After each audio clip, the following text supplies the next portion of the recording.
ಯಾವತ್ತೂ ನೋಡ್ದಿರೋ ಬದಲಾವಣೆ ಇತ್ತೀಚೆಗೆ ನಾನು ನಿನ್ನಲ್ಲಿ ನೋಡ್ತಾ ಇದ್ದೀನಿ.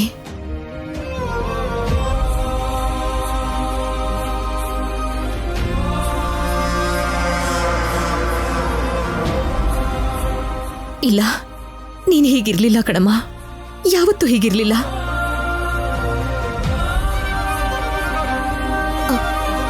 ಅಷ್ಟಕ್ಕೂ ನಿನಗೇನಾಗಿದೆ ಅಮ್ಮ?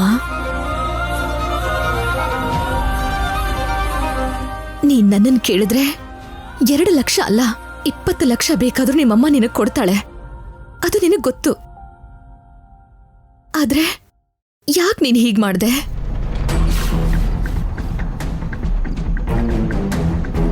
ನಿನಗ ಆ ದುಡ್ಡಿನ ಅವಶ್ಯಕತೆ ಬಂದಿದ್ದು ಖಂಡಿತವಾಗ್ಲೂ ಚಿಕ್ಕ ವಿಷಯ ಅಲ್ಲ ಅಂತ ಅನಿಸ್ತಿದೆ.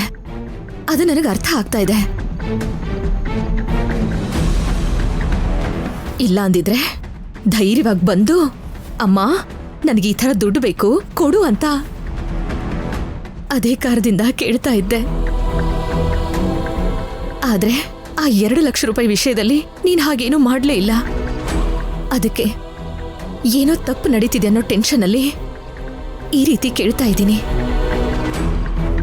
ಈ ನಿನ್ನ ಅಮ್ಮನಿಗೆ ನಿನ್ನ ಮೇಲೆ ಯಾವ ಕೋಪನೂ ಇಲ್ಲ ಕಂದ. ಯಾರ ಮಾತನ್ನ ಕೇಳ್ತಾ ಇದೀಯೋ, ಯಾರ ಮಾತನ್ನ ನಂಬಿ ನಮ್ಮಿಂದ ದೂರ ಹೋಗ್ತಿದೀಯೋ ಅಂತ ನನಗ್ ಭಯ ಕಣಮ್ಮ.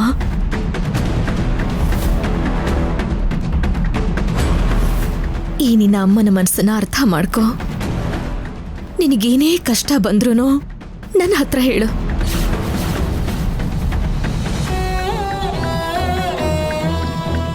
ನಿನ್ನ ಜೊತೆ ಧೈರ್ಯವಾಗಿ ನಾನಿದ್ದೀನಿ ಕಂದ, ಯೋಚನೆ ಮಾಡಬೇಡ.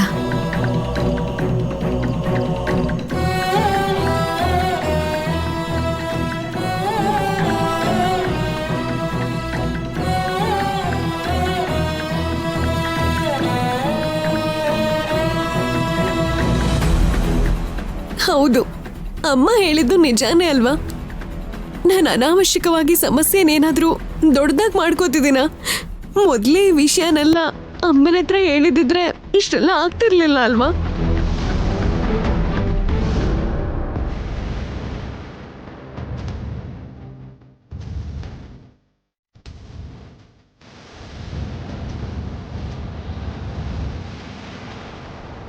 ಲಹರಿ,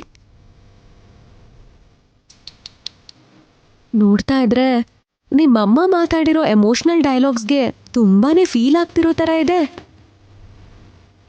ಆ ಸೂರ್ಯಕಾಂತಿ ಹೂವಿನ ಥರ ನೀನು ನಿಮ್ಮಮ್ಮ ಕಡೆ ತಿರುಗ್ಬಿಟ್ಟ ಹೇಗೆ? ಅಮ್ಮ ಹೇಳಿದ್ದು ಕರೆಕ್ಟೇ ಅಲ್ವಾ ಅತ್ಗೆ? ಈ ವಿಷಯನ ಮುಚ್ಚಿಟ್ಟು ನಾನೇನೋ ತಪ್ಪು ಮಾಡ್ತಿದ್ದೀನ ಅಂತ ಅನ್ನಿಸ್ತಾ ಇದೆ. ತಪ್ಪು ಅದಲ್ಲ, ನಿನ್ನ ಹತ್ರ ವಿಷಯನ ತಿಳ್ಕೊಳ್ಳೋದಕ್ಕೆ ಸಾಮದಾಮದಂಡ ಉಪಾಯನ ಅಪ್ಲೈ ಮಾಡ್ತಾ ಇದ್ದಾರೆ ನಿಮ್ಮಮ್ಮ. ನಿನಗೆ ಅರ್ಥ ಆಗ್ತಾ ಇಲ್ವಾ?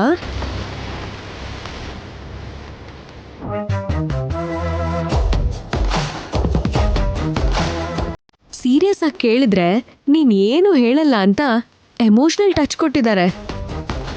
ಈ ಪರ್ಫಾರ್ಮೆನ್ಸಿಗೆ ಏನಾದರೂ ನೀನು ಬಿದ್ದೋಗಿ ಎಲ್ಲ ನಿಜ ಹೇಳ್ಬಿಟ್ಟೆ ಅಂತ ಅನ್ಕೋ, ಅದಾದ್ಮೇಲಿರುತ್ತೆ ನಿಮ್ಮಮ್ಮಂದು ನಿಜವಾದ ಉಗ್ರ ವಿಶ್ವರೂಪ.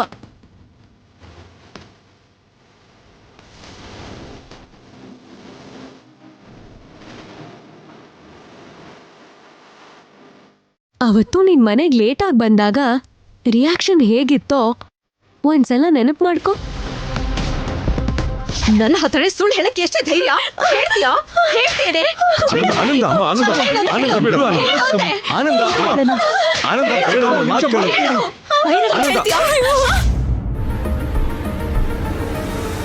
ಲಹರಿ, ನಿಜವಾಗ್ಲೂ ಹೇಳ್ಬೇಕಂದ್ರೆ ನಾನ್ ನಿನ್ನ ಹತ್ರ ಇದನ್ನೆಲ್ಲ ಡಿಸ್ಕಸ್ ಮಾಡ್ಲೇಬಾರ್ದು.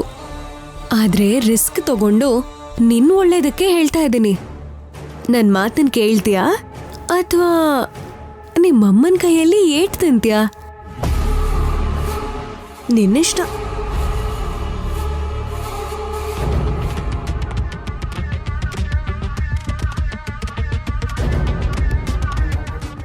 ಅತ್ಗೆ ಹೇಳಿದ್ದು ಕೂಡ ಕರೆಕ್ಟೇ ಅಲ್ವಾ? ಇವಾಗ ಏನ್ ಮಾಡ್ಲಿ?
ದರ್ಶನ್, ಏನಾಯ್ತು ಅಂತ ಇವಾಗ ಎದ್ದು ಬಂದೆ? ಸೋಫಾದ ಮೇಲೆ ಮಲ್ಕೋತೀನಿ.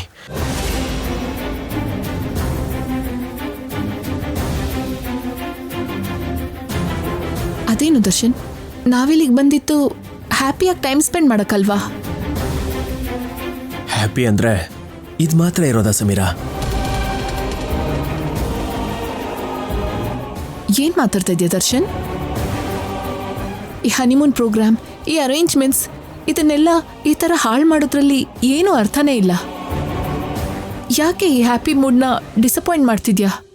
ಏನ್ ಸಮೀರಾ, ಏನ್ ಮಾತಾಡ್ತಿದೀಯಾ? ನಾವು ಡಿಸಪಾಯಿಂಟ್ ಮಾಡಬೇಕು ಅಂತಿರೋದು ಶರಣ್ಯನ್ ತಾನೆ?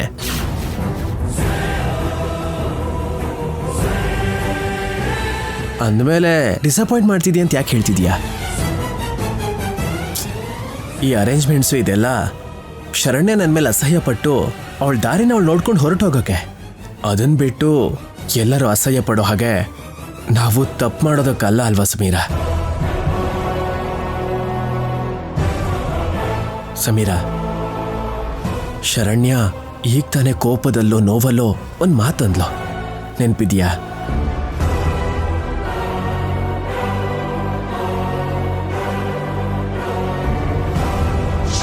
ಅಂತ ಅತ್ತೆಗೆ ಇಂಥ ದುರ್ಬುದ್ಧಿ ಇರೋ ಅಂತ ಮಗ ಇದ್ದಾನೆ ಅಂತ ನನ್ನ ಕೈಲಿ ನಂಬಕ್ಕೆ ಆಗ್ತಿಲ್ಲ ರೀ.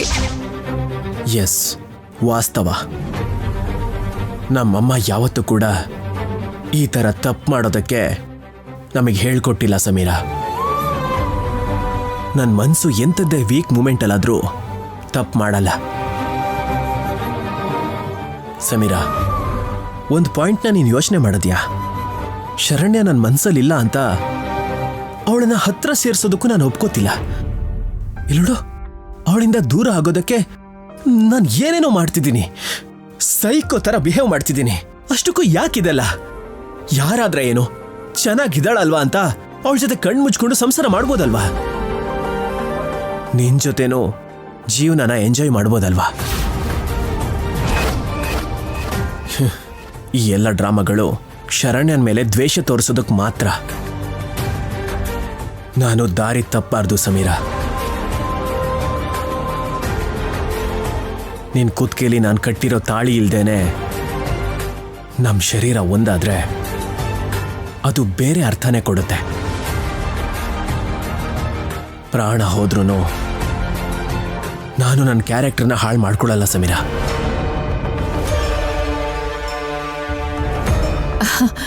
Darshan, I know about you. ನನಗೆ ನಿನ್ನಲ್ಲಿ ಇಷ್ಟ ಆಗಿದ್ದೆ ನಿನ್ನ ಒಳ್ಳೆ ಗುಣ, ನಿನ್ನ ವ್ಯಕ್ತಿತ್ವ.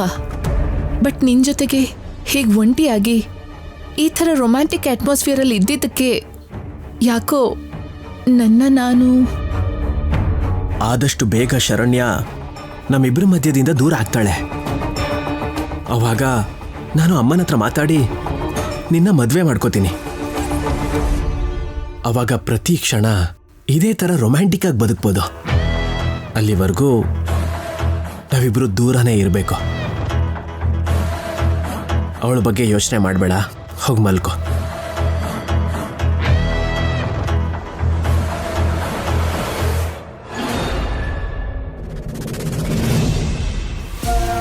ದರ್ಶನ್, ನಾನು ಮಾಡಿದ ಪ್ಲಾನ್ಸ್ ಎಲ್ಲಾನು ಒಂದೇ ಸಲಕ್ಕೆ ಸುಟ್ಟು ಬೂದಿ ಮಾಡಿದ್ಯಾ?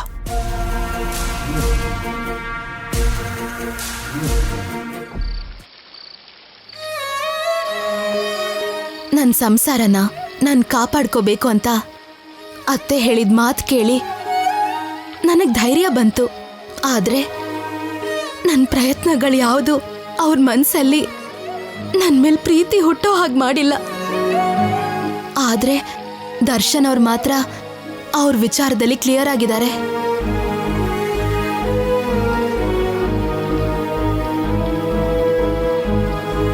ಅವ್ರು ಹೇಳ್ದ ಹಾಗೆ ಮನ್ಸು ಸೇರಿದ್ರೆ ತಾನೆ ಬಂಧ. ಹೇಳ್ಬೇಕು ಅಂದ್ರೆ ನಮ್ಮಿಬ್ರ ಮಧ್ಯೆ ಬಂಧ ಇದೆ ಅಂತ ಹೇಳ್ಕೊಳಕ್ಕೆ ತಾಳಿ ಬಿಟ್ರೆ ಆಧಾರವಾಗಿ ಬೇರೆ ಏನಿದೆ?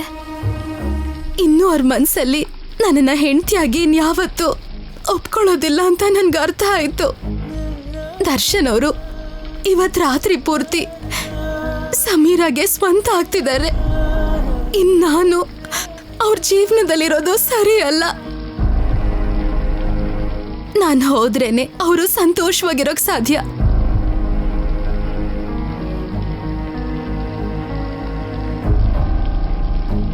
ಹೊಟ್ಟೋಗ್ತೀನಿ.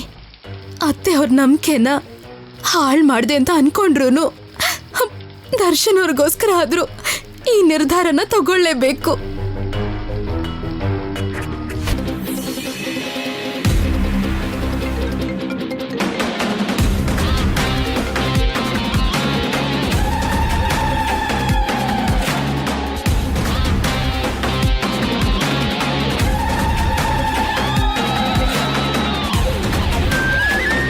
ಆ ಚಿತ್ರ ಏನೇ ದರ್ಶನ್ ಜೊತೆ ಹನಿಮೂನ್ ಅಂತ ಹೇಳ್ದೆ, ವರ್ಕೌಟ್ ಆಯ್ತಾ? ವಿಷಯ ಏನು, ಇವತ್ತು ದರ್ಶನ್ ಜೊತೆಗೆ ಫಸ್ಟ್ ನೈಟ್ವರೆಗೂ ಬಂತು. ಆದ್ರೆ ಏನು ಶುರು ಮಾಡ್ದೇನೆ ನನ್ನ ಆಸೆನೆಲ್ಲ ಒಂದೇ ಸಲ ಸಮಾಧಿ ಮಾಡ್ಬಿಟ್ಟ. ಹೌದಾ? ಏನೇ ದರ್ಶನ್ಗೆ ನಿಜವಾಗ್ಲೂ ಮ್ಯಾಟ್ರ್ ವೀಕಾ? ಅವನ್ ಕ್ಯಾರೆಕ್ಟರ್ ಸ್ಟ್ರಾಂಗು. ಶರಣ್ಯನ್ನ ರೂಮಿಂದ ಹೊರಗೆ ಹಾಕಿ ಫಸ್ಟ್ ನೈಟ್ ಸೆಟಪ್ ಎಲ್ಲ ರೆಡಿ ಮಾಡ್ಕೊಂಡ್ಮೇಲೆ ಸಾವಿನ ಸುದ್ದಿನ ಸುಮಧುರವಾಗಿ ಹೇಳ್ದ ಹಾಗೆ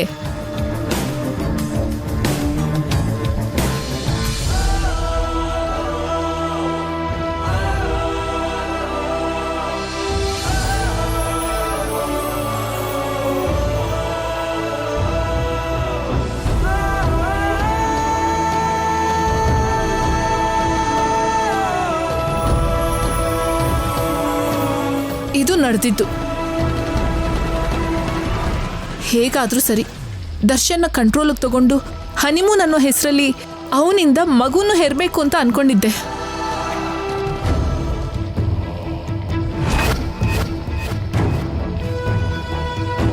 ಈಗ ಜೊತೆಗಿರೋ ಶರಣ್ಯನ್ನ ನಾಳೆನೋ ನಾಡಿದ್ದು ಮನೆಯಿಂದ ಹೊರಗೆ ಹಾಕಿದ್ಮೇಲೆ ಆ ಮಗುನೇ ಕಾರಣವಾಗಿ ಇಟ್ಕೊಂಡು ಸೊಸೆಯಾಗಿ ಆನಂದ ಭೈರವಿ ಮನೆ ಹೊಸಲು ದಾಟಬೇಕು ಅಂತ ಒಂದು ಒಳ್ಳೆ ಪ್ಲಾನ್ ಮಾಡಿದ್ದೆ. ಆದ್ರೆ ದರ್ಶನ್ ನನ್ನ ಪ್ಲಾನನ್ನೆಲ್ಲ ಪೂರ್ತಿಯಾಗಿ ಹಾಳು ಮಾಡಿಬಿಟ್ಟ.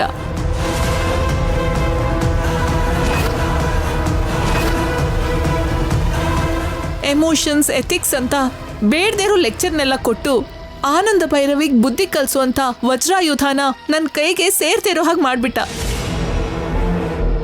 ಏನೇ ಆದರೂ ನಾನು ಬಿಡಲ್ಲ.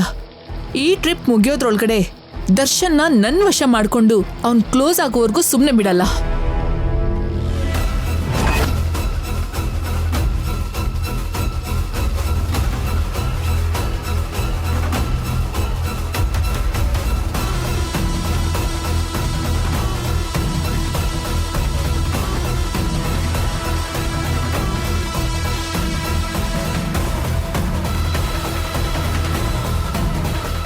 ಸರಿ, ಇಡ್ತೀನಿ.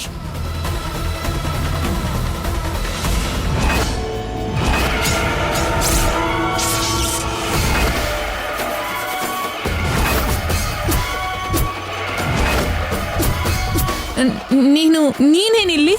ನಿನ್ ವಿಷಯದಲ್ಲಿ ನಾನು ಊಹೆ ಮಾಡಿ ಭಯ ಪಟ್ಟಿದ್ದಕ್ಕೆ ಒಂದು ಅರ್ಥ ಇದೆ. ಅಂದ್ರೆ ನೀನ್ ದರ್ಶನ್ ಅವ್ರ ಜೀವನಕ್ಕೆ ಬಂದಿದ್ದು ಪ್ರೀತಿಯಿಂದ ಅಲ್ಲ, ಅವ್ರ ಆಸ್ತಿ ನೋಡಿಬೇಕು ಅಂತ ಕೆಟ್ಟ ಯೋಚನೆಯಿಂದ ಅಲ್ವಾ? ಅದಕ್ಕೆ ಅಲ್ವಾ ನಮ್ಮ ಯಜಮಾನ್ರಿಗೆ ಮದುವೆ ಆಗಿದ್ರು ಯಾವ್ದೋ ಹುಚ್ಚು ಪ್ರೇಮಿ ತರ ಹಿಂದೆ ಬಿದ್ದಿದ್ಯಾ? ನಿನ್ ಮೋಸ ಅವ್ರಿಗೆ ಅರ್ಥ ಆಗ್ದೇನೆ ಹೆಂಡ್ತಿನೇ ಶತ್ರು ತರ ನೋಡ್ತಿದ್ದಾರೆ.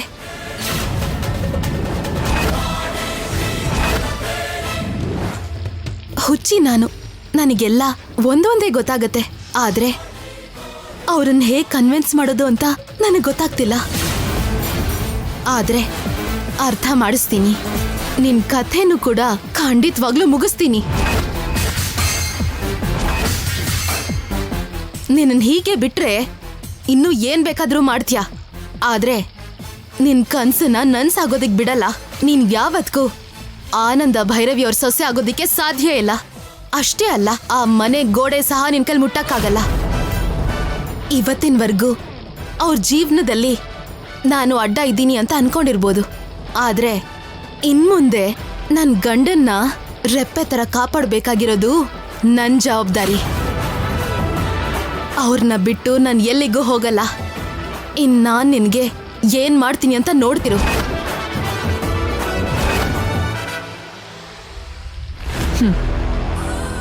ಏನ್ ಮಾಡ್ತೀಯ? ಏನು ಮಾಡಕ್ಕಾಗಲ್ಲ ಶರಣ್ಯ. ನಿನ್ ಮುಂದೆ ನನ್ ಬಣ್ಣ ಬಯಲಾದ್ರೂ ಕೂಡ ನೀನ್ ಮಾತ್ರ ಏನ್ ಮಾಡಕ್ಕಾಗತ್ತೆ ಹೇಳು?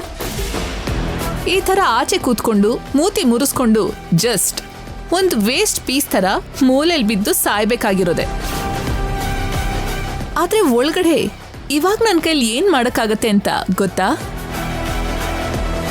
ಎಥಿಕಲ್ ಆಗಿ ನಿನ್ ಗಂಡ ನನಗೇನು ಮಾಡದೆ ಹೋದ್ರು ಕೂಡ ಮತ್ತೆ ಬರೋ ಔಷಧಿನ ಹಾಲಲ್ಲಿ ಕಲ್ಸಿದ್ರೆ ಅದೇ ಎಲ್ಲ ಮಾಡಿಸ್ಬಿಡತ್ತೆ.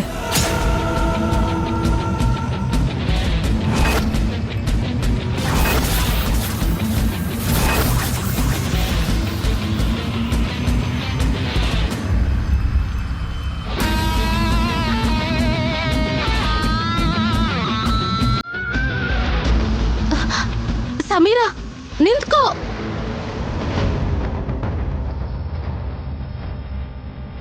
ನಿಂತ್ಕೊಳೆ.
ಈ ಮನೆಯಾಗ ಜಾಗ ಸಿಕ್ಕೈತಲ್ಲ, ಇನ್ನು ಜೀವನ ನೆಮ್ಮದಿಯಾಗಿರ್ತೈತೆ ಅಂತ ಅನ್ಕೊಂಡ್ರೆ ಈ ನನ್ನ ಹಾಳಾದ ಗಂಡ ಅದು ಎಲ್ಲಿಂದ ಬಂದ್ಬಿಟ್ನೋ ಏನೋ.